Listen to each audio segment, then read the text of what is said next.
Okay, everybody, thank you for being here. Happy belated birthday to Dustin, who turned 40. That's a big deal. Congratulations.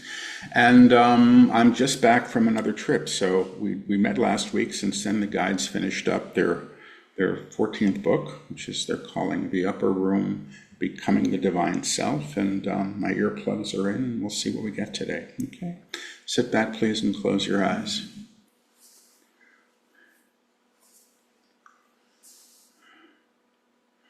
Very, very softly, barely a whisper. Repeat after me. The light of God surrounds us. The love of God enfolds us. The power of God protects us. And the Spirit of God watches over us.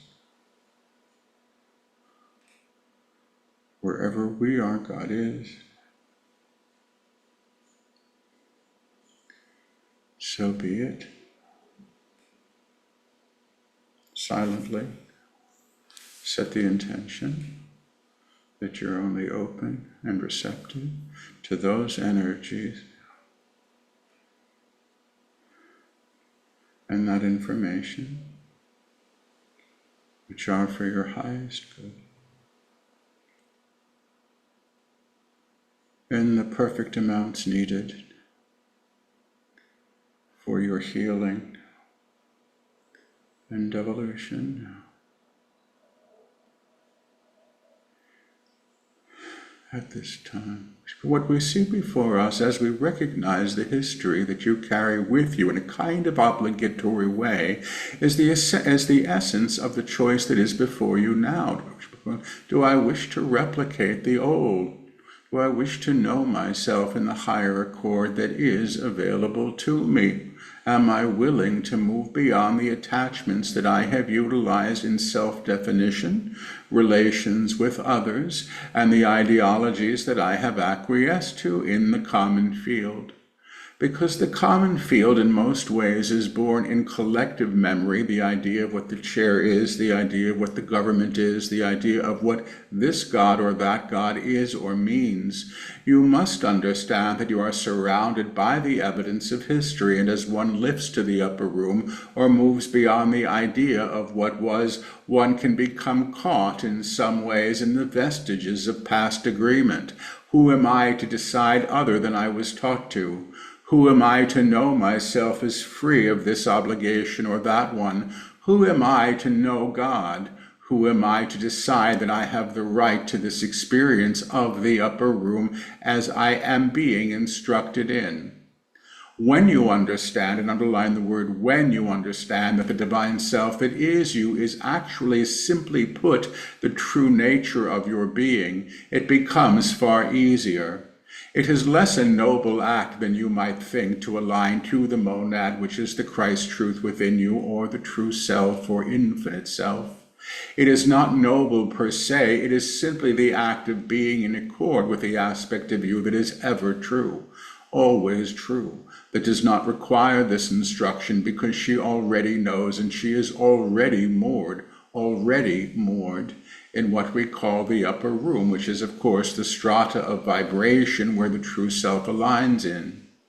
Now, to align in something is to be in energetic accord with it, and the claim that we have offered you thus far, I am in God, beyond the small self's perception of what God is or can be, I am in God, which is, I am in the alignment that is required for me to know and experience Source, will support you in every way. And once this alignment commences, you begin to find that the attachments that you have claimed to how things should be, who you might be as if you were told what to do by another, begins to evaporate or release or disentangle from you. Now, the entanglements in almost all ways are born in a kind of agreement, a certitude of what should be because it once was or because you were taught to expect it. And the defiance of this teaching in one way is a defiance of the old law, the old agreement that you must be saved by someone else, that you must be carried to the upper room by an angel, that you must die before you may know the source of all things.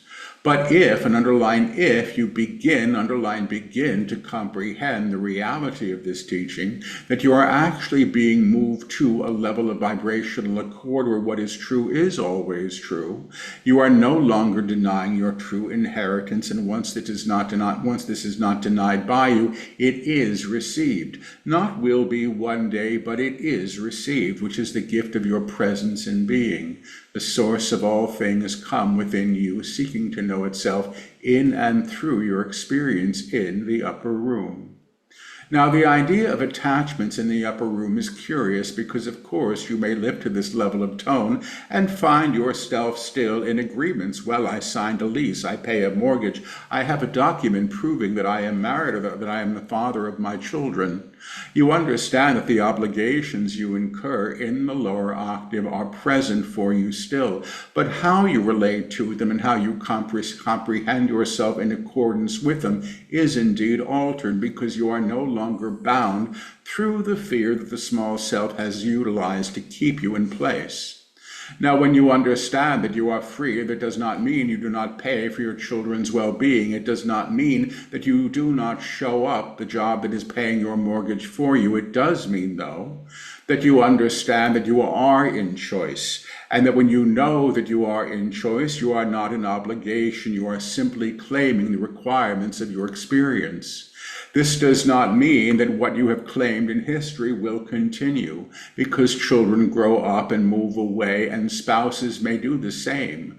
And your idea of the job that would carry you through your idea of what retirement should be may not be there, and then something else may.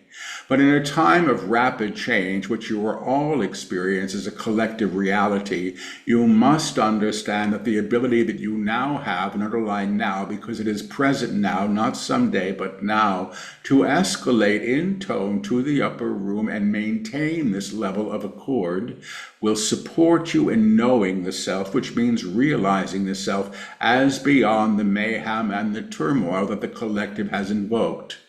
Now, you are of the collective in that the experiences you find surrounding you are present in your field. No, you didn't cause the terrible accident, the terrible thing that occurred. You did not cause it, but indeed you are in accord to it because you have aligned to it through the common field. But it is your lifting beyond this to the upper room where the thing may be reseen and reknown and reclaimed beyond the incident itself and utilized perhaps in a productive way. You need not continuing to confirm things through disaster and things that you will then seek to avoid, because you have not fared terribly well at that yet. To understand that every war that has been invoked as the last war has not been the last war should give you an understanding of this. To say that the last killing was the last killing and will be the last killing, you must understand has yet to occur. So what actually is required is a tonal agreement or collective agreement to what exists beyond the old, inclusive of acts of violence, inclusive of acts of betrayal, and inclusive of acts of leaderships that are actually an attempt to control or subvert the independence of the individual. Now, free will has been in accord to each of you and will continue to be. You are always choosing, like it or not. And when you believe that you are not in choice or being moved to do something out of obligation, you are actually in an attachment that must be seen anew.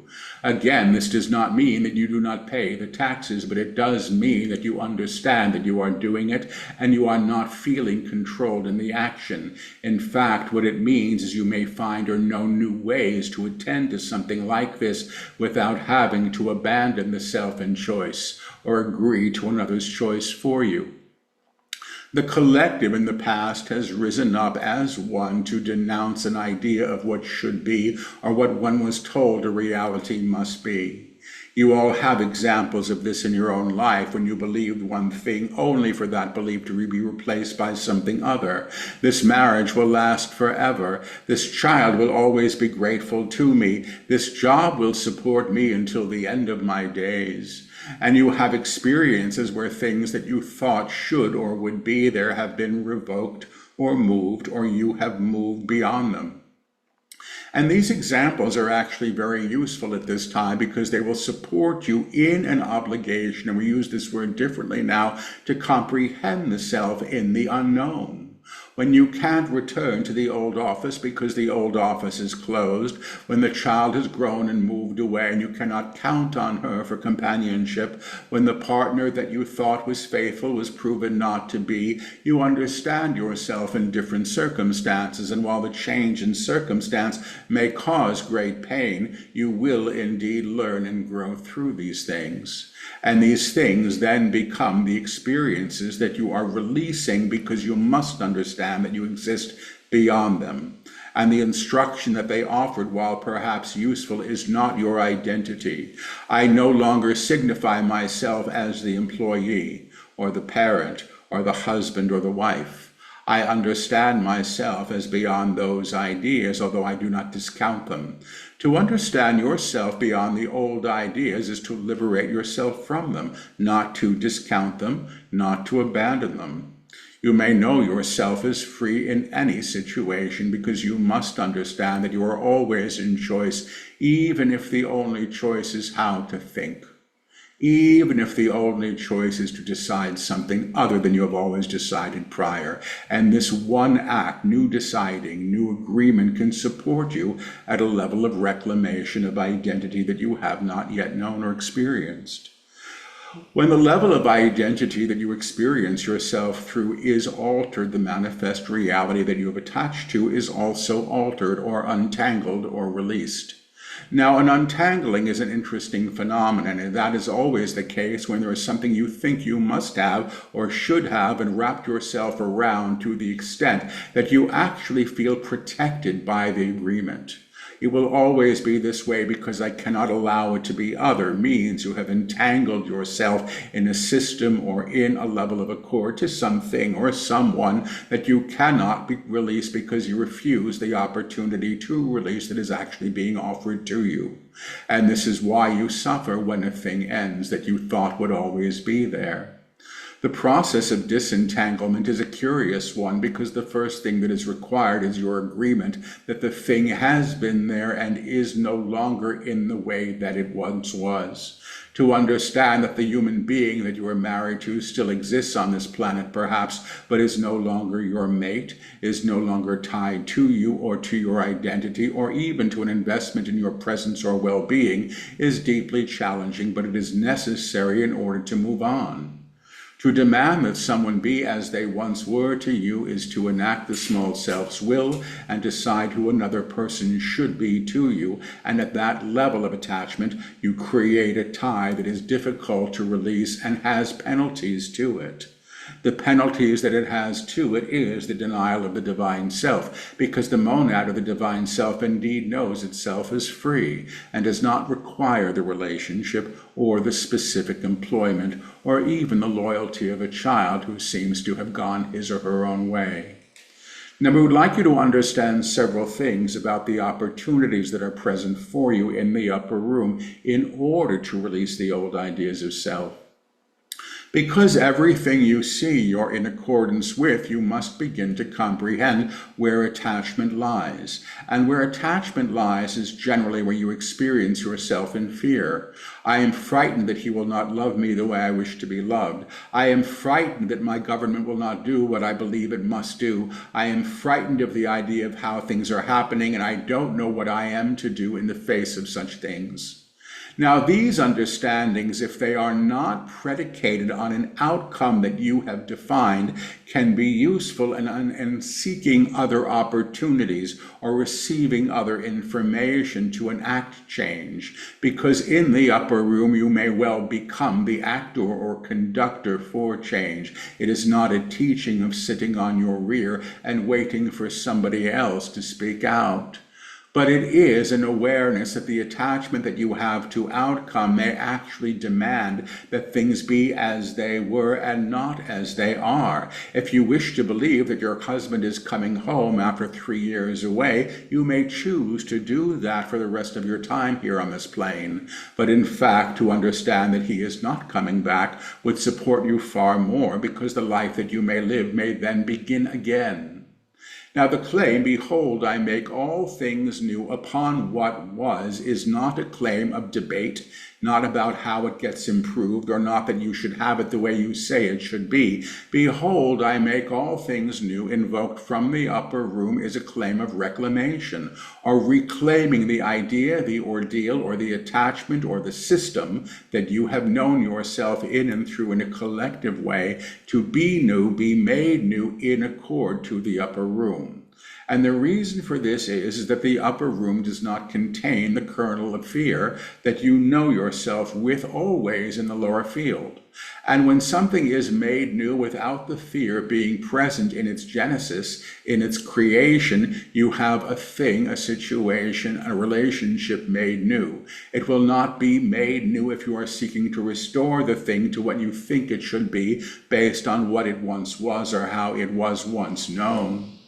The agreement to the new must imply that you are willing to face the unknown, or what has not yet been named, what the outcome may be when not defined by you, or in fact any existing possibility.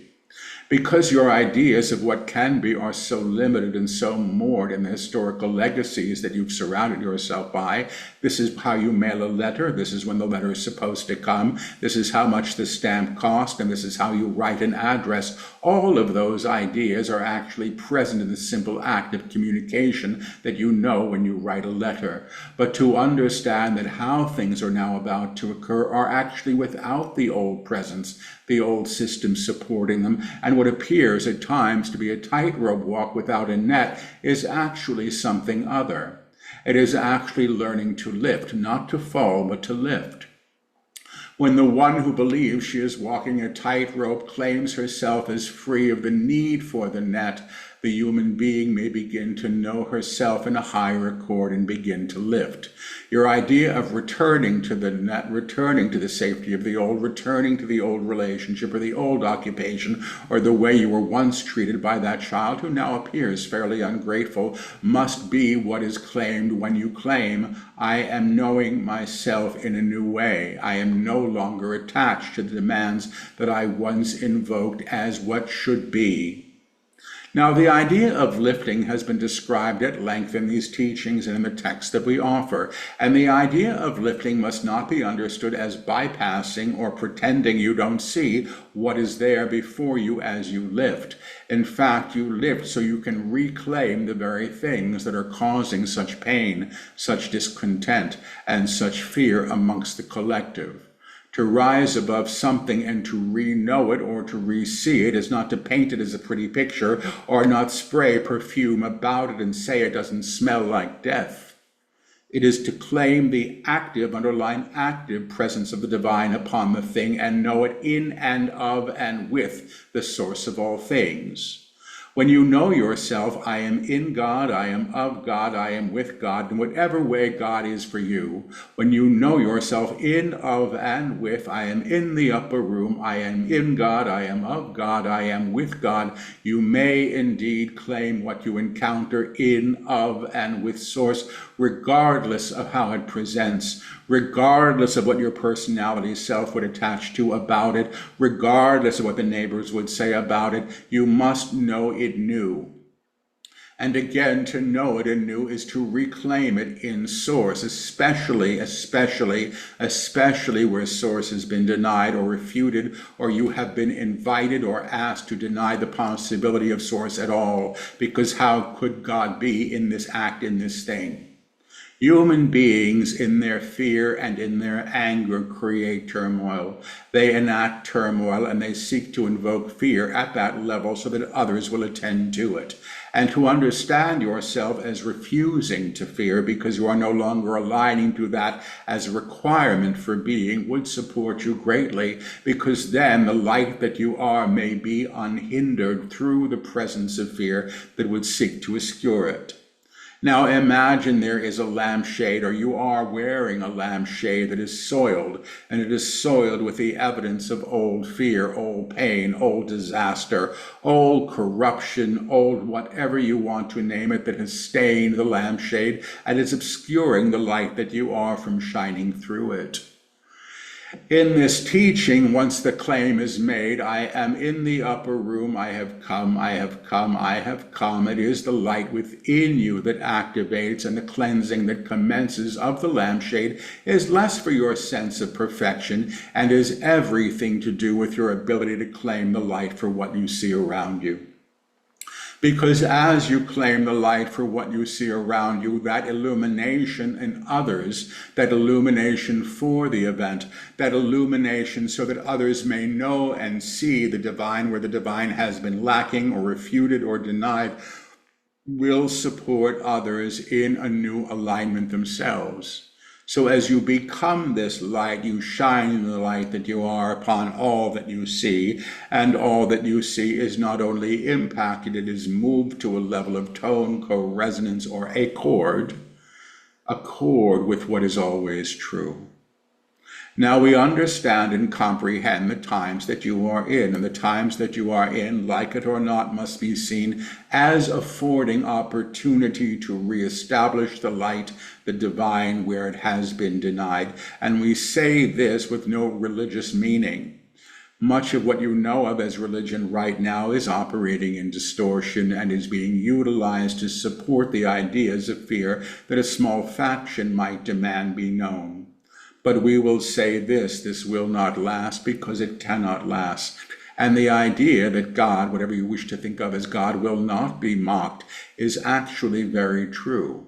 And while you may create whatever you wish in the lower field and learn through it, regardless of how hideous that creation may be, the divine will allow what it may allow, and eventually you will find that you cannot continue as you have. And that the opportunities for change that are ignored or refuted will actually culminate in a moment of time where you must see what must change, and you must agree to the requirements that change brings, and you must say yes to a future that is not what you might have chosen in an old way, might not be what you would choose right now, but is present to be enacted. And we will say this for all of you, what must be enacted now is a new agreement to peace, a new agreement to individual respect for individual life. And what must be understood is the unity of all humanity at a level of vibrational tone. You are one family, like it or not, choose it or not, it is always true. You may not like your brothers or your sisters, you may stay away from your mother or your father, you may have disinherited yourself intentionally and are living with that affect upon your life. And that is indeed your choice, but you are still your mother's son or daughter. And your father was still the one who seeded your birth.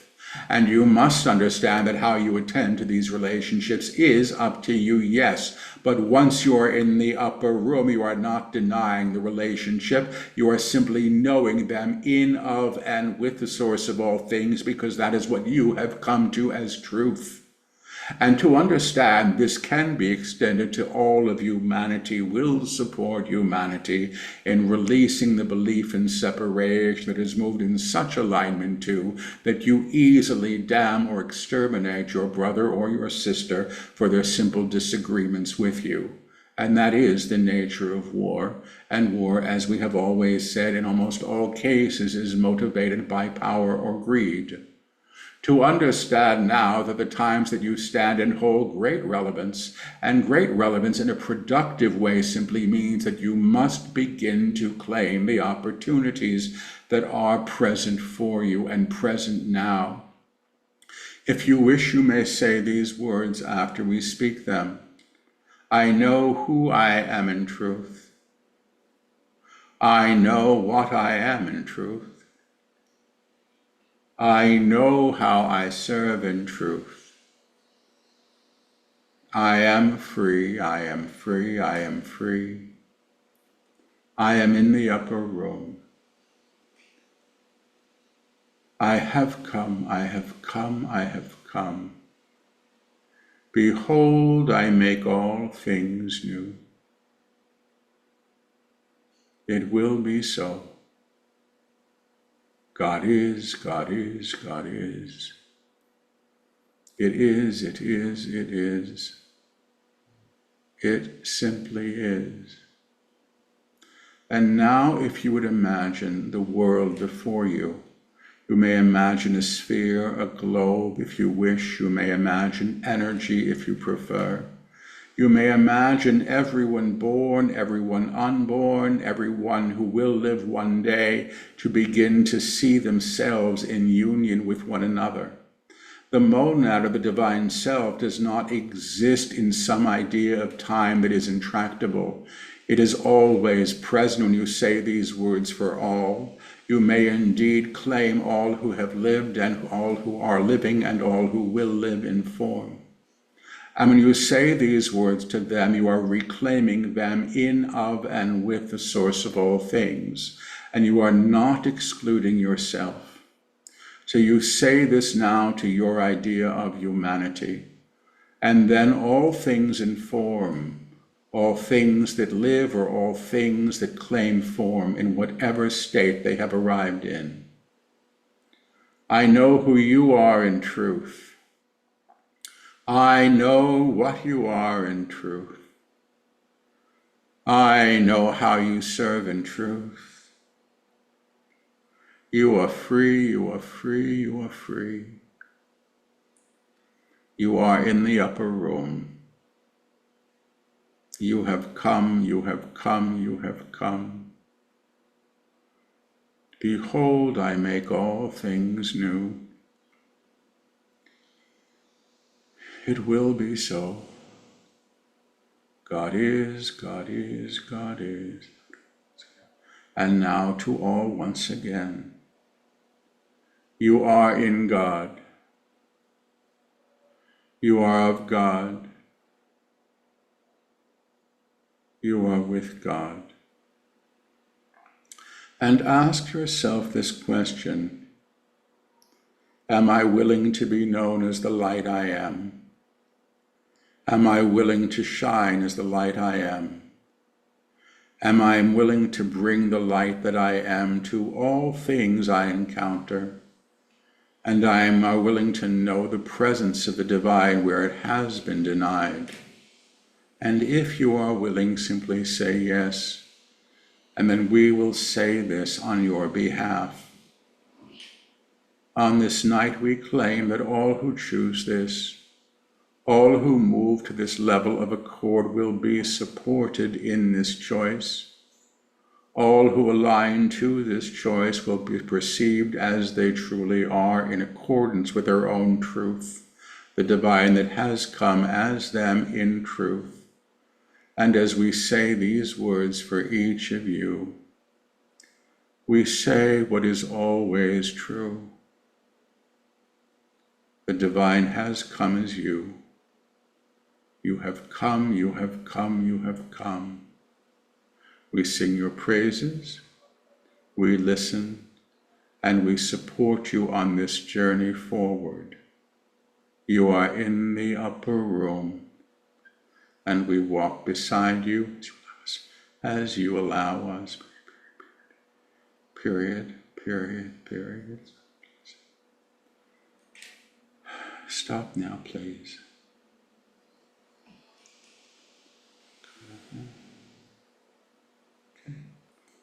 I'm going to take about 5 minutes and come back with questions. Thanks.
Welcome back, everybody. We're going to go to questions.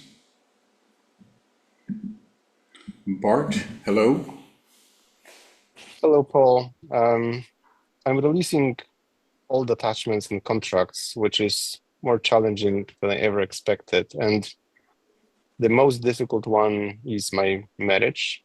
Can you tune into me and my wife and see whether we're meant to transform this relationship together, or is it time to let it go? I don't like to tell people what to do. I'll see what I hear when I go to both of you. I'm going to go to you first. Thank you. You actually come through saying that you're ready to let this go, but you're frightened of what would happen if you do. And when I feel this, I feel caution and I feel trepidation, but I don't feel terror. I don't feel good about it, I'll say that much. But there is a sense from you that you can manage this. Can I have her first name, last initial, please? Olga G. Funny, when I go to her, I hear her saying, you can't do this without me. And you know that. She seems more firm to me about this, the maintenance of this, and a little bit unwilling to entertain something other. So you know what's happening here. This could be all wrong, but you feel more ready than she does to release this structure. I hear the marriage still has uses. And there's a part of you, I hear, that you're still negotiating what it means to be together. And you can learn from this period. The attachment is, in some ways, to the way things used to be and how you foreshadow what's seeking to come through the old expectations. To be with somebody in a present way does not oblige them to be who they were to you in the same fashion they once were, in the same fashion they once were. It's to let them be themselves. And from this new place, then you can decide, or you can redecide how to be in relation with one another. So when I go to this, it doesn't feel decided. You feel like you're coming from two different places. I ask why you're ready, and you say, well, I don't want to continue the way that I have been. I'll go to her why she's not, because I'm not stupid. She says, because I'm not stupid. She seems to still, she says, I don't know if it's true or not, but she still knows what you need, and that's for the both of you. So this is what I get. I hope some of it's useful, and I wish you the best. Thank you. Thank you, Paul.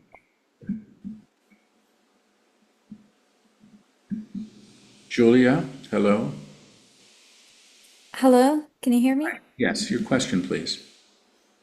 What can you tell me that will help me the most in becoming my highest self in harmony with the universe? And does it have anything to do with this spiritual gift that I've just discovered? Give me your last initial, please, and your age, if you wouldn't mind. W 47. 46. 1978. I've got it. You come through saying, well, everything's going to happen the way it's going to happen anyway. Things are just going to happen the way they must, the way they're supposed to.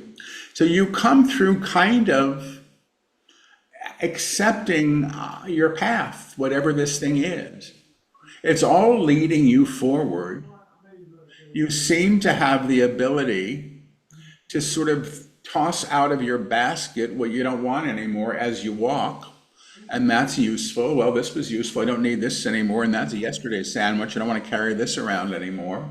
But you're a little bit like Little Red Riding Hood with the basket. It's funny, here's this, here's that, don't need this, don't need that. And you're ready for what's next. I don't know that it's about one gift being there for you. I would suspect that it's everything is working all together, okay? I wish you the best. Good luck, Julia. Let me continue. Benjamin, hello. Hello, Paul. Thanks again for the transmission. I just wanted to get your reading on kind of like a fear I had around like ever having children. I'm not like really interested in it necessarily, but I find like there's a block there that I have. Around having children? Correct. Let me see. Yeah. Let me see when I go to you. You actually show up covering your privates with both your hands, and it's kind of saying nobody's going to get what I've got until I say so. Mm. And you're a little mistrustful around this. It's like nobody gets my seed, that kind of a thing, till I say so. This is very much about wanting to be in control, which I don't know if that's wrong. I don't really feel that this is, usually when people cover their laps, there's some shame. I don't feel that here.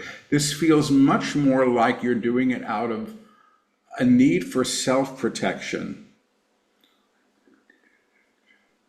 I go, what's this about?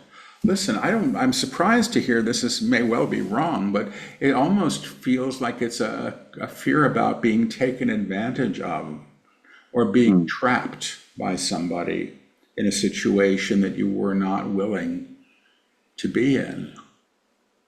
It's like, it feels a little high school, strangely enough, like, oh my God, I got, so-and-so pregnant, what's gonna happen to us, that kind of a thing. Like, frightened of the responsibility, frightened of the obligation, frightened that I didn't mean this to happen, that kind of a thing. Now, will he if he wants to? Of course, that's up to you. The resistance feels more about self-protection.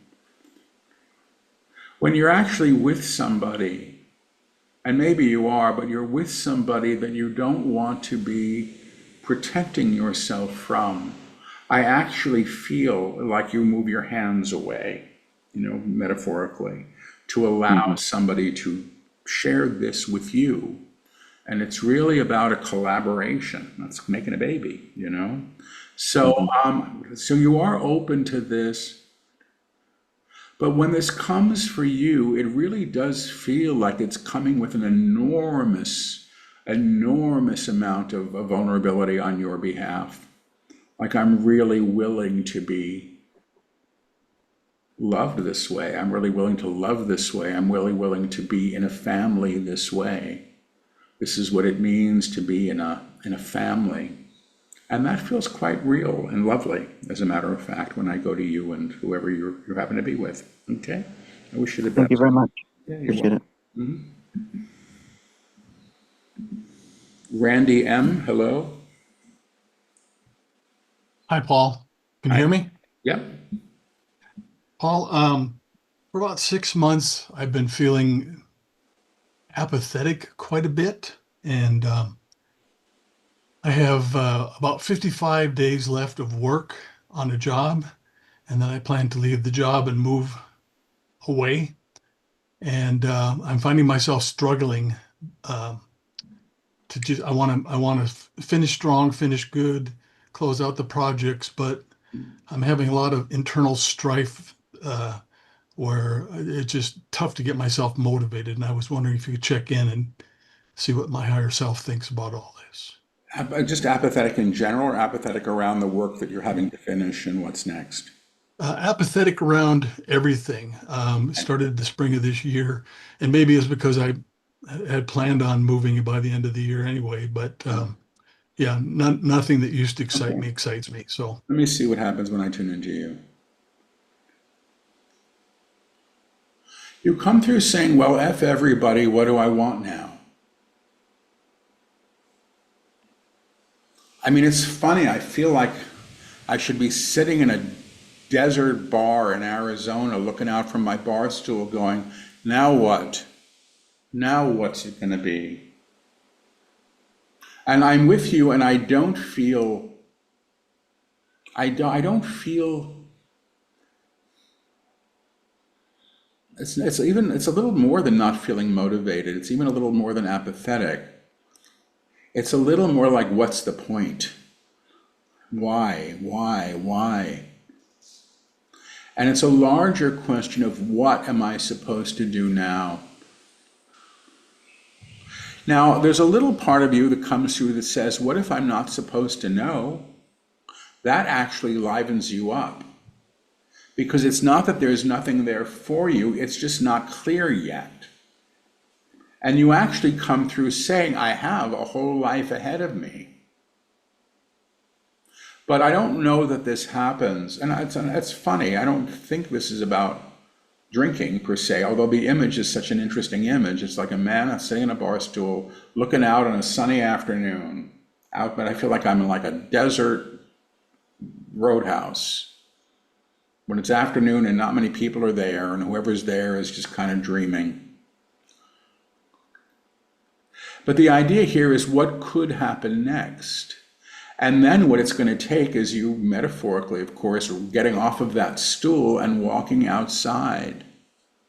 And then seeing what it feels like to be in the, I'm going to say, in the unknown. And if the unknown holds all the possibilities, it can become exciting. And you're saying to me, I don't have to decide yet. That's 40% of the problem. It's the what's next. And then I don't care, so what becomes the answer. You may have a little time still. They're saying, you are in motion now, you just kind of haven't decided that. And the message here right now is don't be impatient with yourself. Take care of yourself. I mean, if you think you're depressed, go see somebody who can support you in that. I'm not a doctor, I don't diagnose. This doesn't quite feel like that, and I'm sorry for that beep. They're saying you have to understand that you have the choice here, and you are taking it, okay? I wish you the best. Good luck, Randy. Thanks, Paul. You're welcome. Barbara, hello. Hi, Paul. Hi. I really related to this topic of attachments and entanglements. I've been working to disentangle myself from a long-standing romantic attachment with someone. And it hasn't been easy because we play music together in a group. And so I have to see him a lot. And so it's been what the guides were talking about, like recreating our relationship in a new form. And it's been really hard for me to disentangle and to do that, but we're doing fairly well, I would say. So the question is, I have two, this is so random, but I have two cats who don't get along. And this person has offered to take one of my cats into his home. And I'm considering this option, but I'm concerned that if I do that, like, am I perpetuating the entanglement with him? Like, is that best for us, and is it best for the cats? All right, I'm going to do this as expediently as I can. Let me just Okay. get to you first. Funnily enough, like he can have the cats, I'm not that attached, but I won't use it as a pretext to do the back and forth thing. It would actually contribute to that if you allow it. I mean, because you're in a band with this guy, you're already seeing him. Give me the person's first name, last initial. Rick S. He's still interested, it's what it seems like. And the energy is, can I? So from him, the cat seems like a friendly thing to do and a goodwill thing to do, but also a way of maintaining connection. Let me go from you to Rick. You come through saying, I don't want this the way I did. So it's not that you don't want him in your life, but you don't want him the way you did. And you can't do it the way you did. So this is really about renegotiating a new way of being in connection. I hear that can be done. The cats feel somewhat secondary here. Okay, will they be happy? I don't know. I'm not going to read the cats right now, I don't think. Okay, I wish you both the Okay. best. Good luck Thank to you you so both. much. You're welcome. Rob, hello.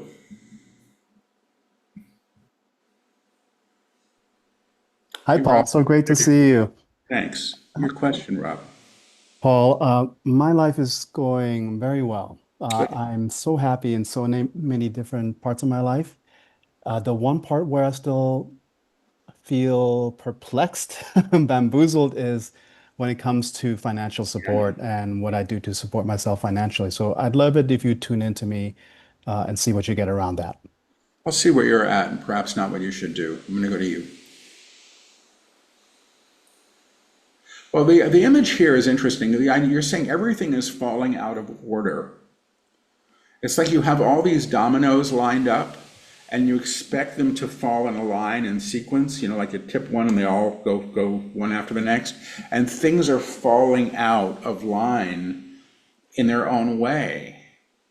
And my assumption of what that means is that whatever's actually obstructing what you might choose or do for this will actually reveal itself as these other things that you expected to sort of operate through fall out of the way. Well, when I go to you, you say, I need to make a lot of money.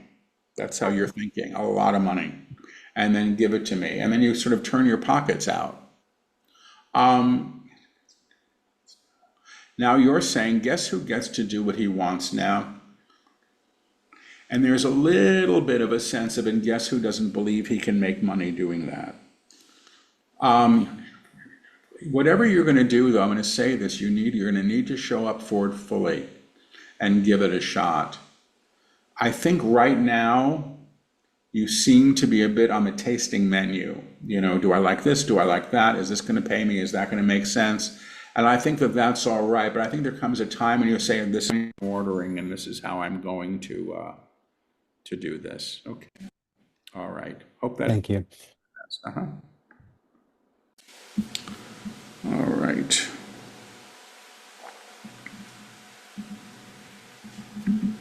Linda, hello. Hello. Can you hear me? Your question, please. Yes. Sorry, this is more of a little bit of a spontaneous question that kind of came up because of something that someone else asked around just romantic dynamics in general.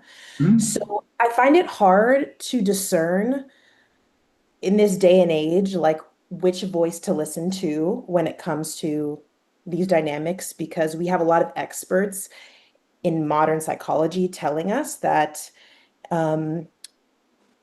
if there is a dynamic where it's a little bit messy or you're learning something and it's a little bit hard, that you're calling that in because you have self-worth or self-esteem. And I guess my question is, how do we reframe our idea of what romantic dynamics and partnerships are supposed to look like? I think this is Paul, but I would get rid of the supposed to right away. Okay. Because that's somebody's opinion and that's inherited stuff like they were speaking of. You know, let me tune into you and see what you're actually needing here. You need to think for yourself. You need to make decisions for yourself. You need to understand that your needs are being met in different ways through different encounters.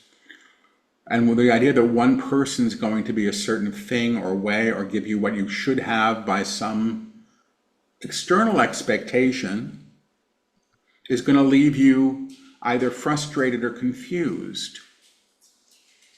It's like, I don't know if this is a terrible example, and forgive me if it is, but it's like back in the day when, and I don't know, because I'm not a straight guy, but I don't know if women still expect the guy to pick up the tab on a date, but I feel like I've just gone out on a date with you on the expectation that the guy's expected to pick up the tab, and the guy says, really nice meeting you, let's split it.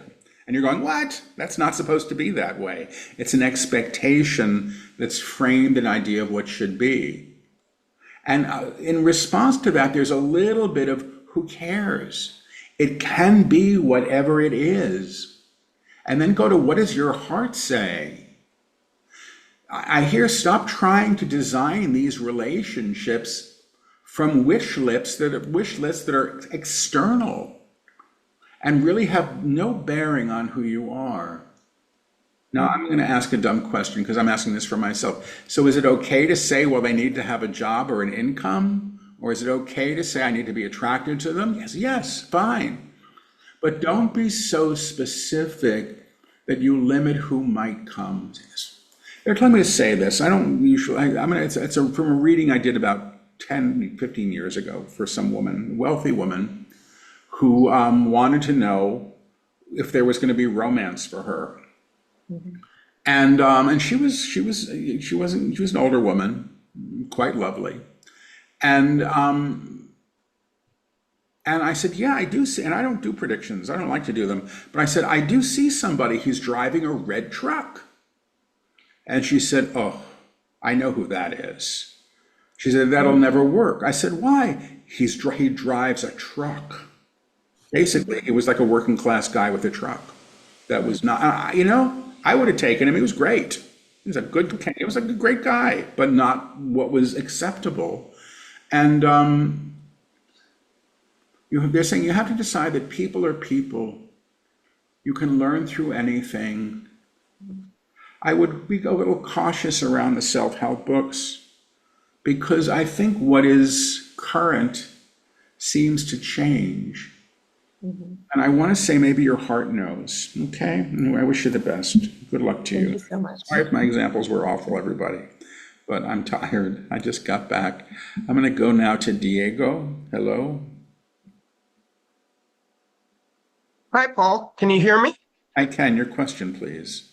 All right. So I would like to know, sorry if this is a bit vague, I would like to know if it's my destiny to be alone. Like, have I agreed to be alone in this life without a companion? Is it some sort of a teaching or karma from a past life? Because as a neurodivergent man, dating has never been my forte, and I've been asking the guides and God for a good woman with which I could build a life, and I have not met her yet. Should I just give up the ideas and unnecessary attachment?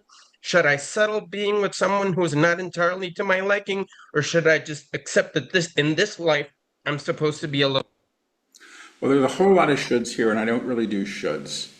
You know, and I think we have free will. I'll tune into you at a higher level and see what you want to tell me around this issue, but I don't like to tell people what to do. First thing you come through saying actually is F everybody, and then nobody wants me. And then you're like, so there, you know, and then you shrug and you go about your business. And I think the new question might well be, who do I want? And again, I mean, I'm getting the oddest images today. It's people sitting in bars. So I just saw you like walking out of the house and you went and you're playing a pinball machine someplace. And somebody comes up to you and starts watching you play pinball, drinking on her big, giant soda with the straw. And that's it. You're just playing pinball and having a nice time, and somebody's there, and suddenly you're having a conversation. I think the metaphor, I don't even think that this is necessarily a metaphor, but it happens because you're present and you're doing something that you want to do, and you're happy to be joined in doing that. And then I think things can evolve. And then whoever shows up, you need to let them show themselves. Not decide already that they're not who you're going to want. You know, I don't know if you've had this experience. I've had, it always strikes me. I can meet somebody who I think, my God, they're so beautiful. They're so out of my league. And the more I get to know them, the less I feel any of that. And then the one who's kind of funny looking gets more and more beautiful as I get to know them, as I experience who they are at an essence level.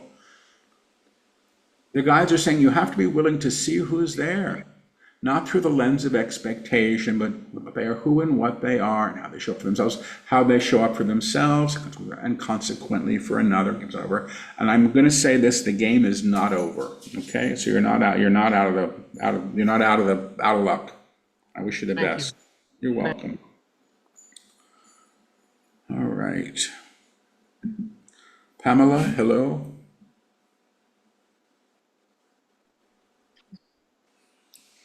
Pamela, you're there. I'm not hearing you. Okay. Pamela, I'm sorry. Nope, I just muted you. There's something wrong with your mic. I wasn't able to hear you clearly. I'm sorry. Yes, can you hear me? Now I can. Go ahead. Your question. You're on mute, Pamela. I can't hear you. I'm sorry. Pamela, you're muted. I'm asking you to unmute. Not working. Okay, hold on. Unmute yourself, please. Ask your question. Okay. Sorry, Paul. Thank you. On releasing attachments, when I'm in the upper room, I can witness my current relationship with my partner with new eyes. And I can bless him and share love, and I'm grateful for Pamela, I'm going to stop you. The connection's not good. where I Pamela, I'm muting you. I'm sorry. I cannot hear you. but I have mentally released this Justin, can you? relationship, and Okay. Pamela, we've had to mute you. You're not coming through clearly. I can't hear your question well, which means nobody else can. I'm sorry that we can't help today. Okay, I have to continue. Lisa, hello.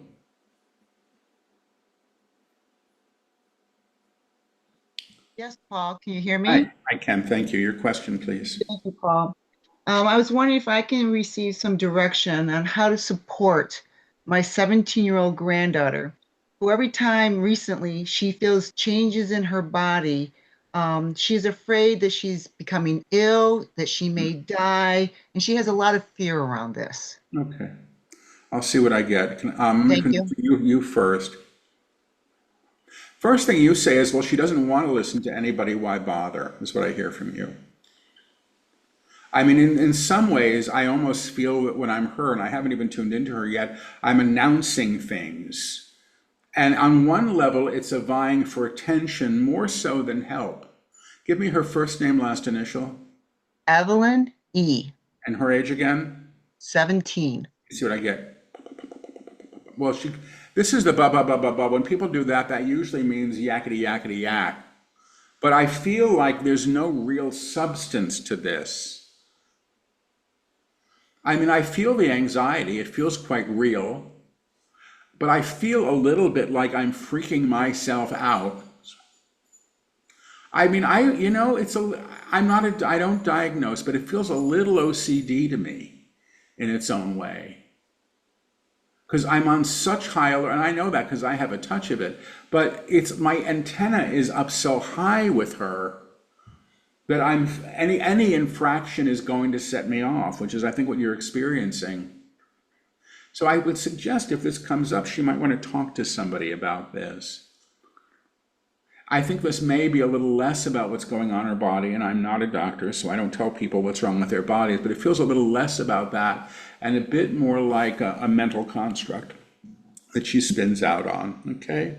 I wish you good luck to you. Thank you. Thank you so much. You're welcome. Kent, hello. Hey, Paul. This last book was amazing. I struggle with asking this question because it's so personal and I should answer it myself. But the question is, I live a very simple life. I work a lot, and I just wonder if my simple life is a cover for an unfulfilled life. I'm just wondering if you can see if my higher self says anything. Okay. Can I have your last initial, please? Yeah, it's S as in Sam. You say no, it's not, but it feels that way sometimes.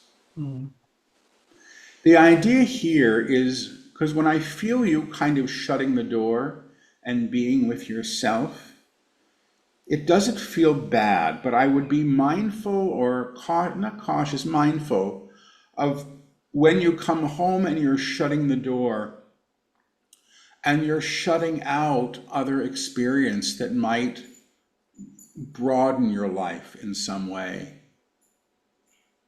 You know, I mean, it's a little bit like, here I come, it's like I go home and I open the front door to pick up the paper or something that's right outside the door, and there's somebody standing there waving, "Hi, I'm here," and you shut the door on them and go back and read your paper. So the only thing I would be watchful of is avoiding. I would be watchful of avoiding encounter and opportunity. But no, I don't feel that this is you hiding from your life. You're choosing a different way. It has value. There's nobody that says we have to live a certain way. There's some avoidance, if anything, of maybe being seen by other people. And that's about letting people know you. But I do feel that you can do this on your own terms in a high way, okay? I wish you the best, Ken. Good luck to you. So grateful. Thank you, Paul. You're welcome. Christina, hello.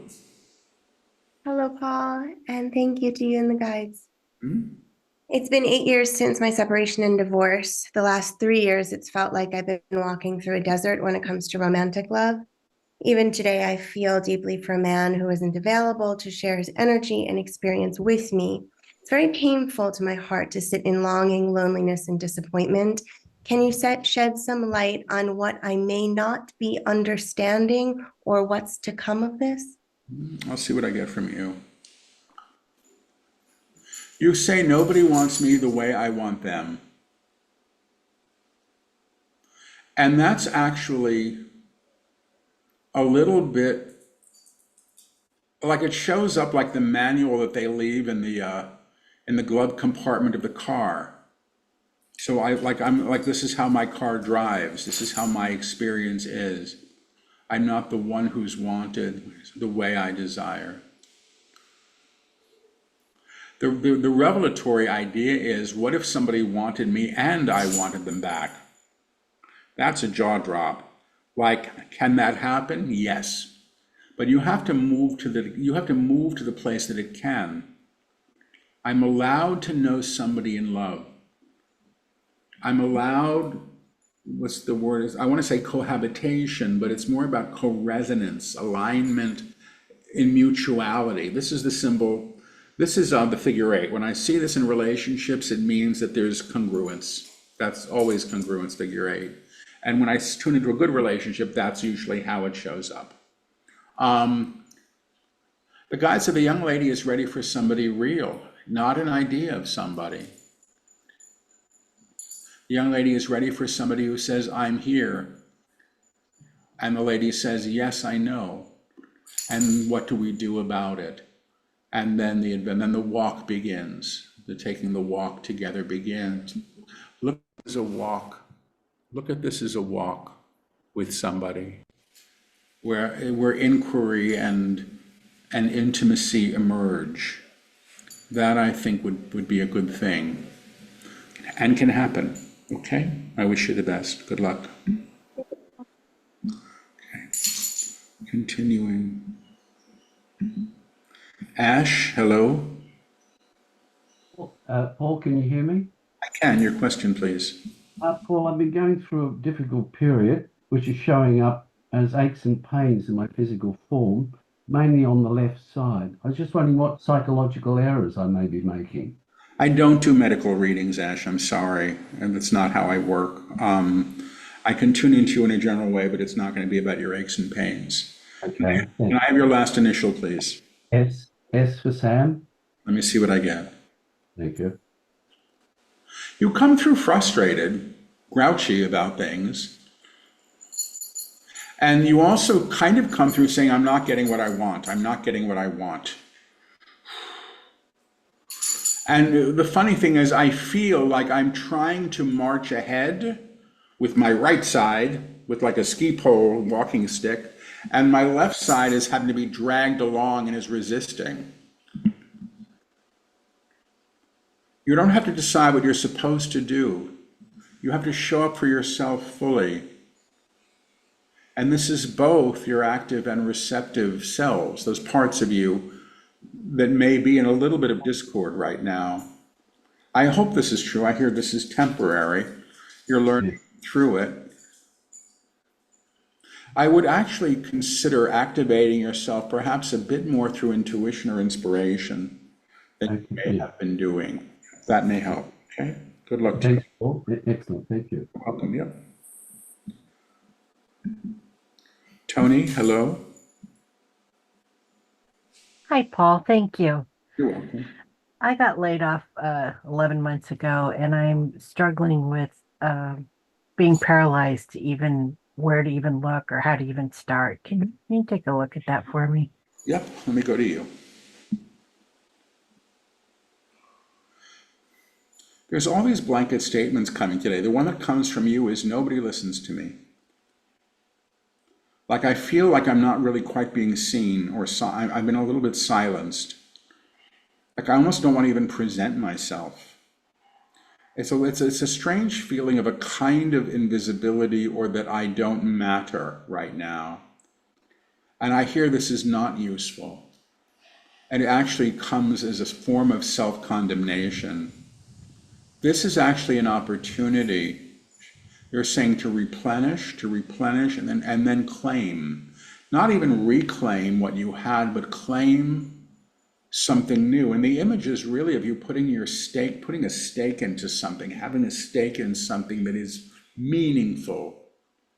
It's almost like, I almost want to say it's like advocacy. I want to do something empowering that feels of value. And I do feel you having to operate on your own behalf, especially if whatever you're going to do is actually informing others' well-being in some way. I am being heard, I am being seen. I am choosing what I know to be good for me, to be good for me. This really feels like it's about becoming or being ready for something new beyond what you've chosen. And they're saying you have the right to this. Okay, that's what I get. Good luck Thank to you you. very much, Paul. Thank you. You're very welcome. So I'm going to go back to the guides. We've only got a couple of minutes left, and see if they want to say anything in closing. They're saying only one thing: understand yourselves differently. Understand yourselves differently, not through the old list, not through the old list, the old shoulds, the old is really the old ideas of what should be. These are the things that you are releasing as you lift, as you grow, as you reclaim yourself, as you reclaim yourself in what we call the upper room. You're releasing the need to replicate ideas of self, that were once useful, but only needed, but are no longer needed. Trust yourself here. Trust yourself here. Trust yourself that you can move through the old or beyond the old, or to what is presenting itself for you now. That's what you need. This will give you what you need. They're saying blessings to you each. They're saying good night. So I'm going to say good night as well. I'm sorry if we didn't get to everybody's questions, and hope to see you again. Thank you to Dustin, and thank you all, and good night. Stay on for Dustin, please.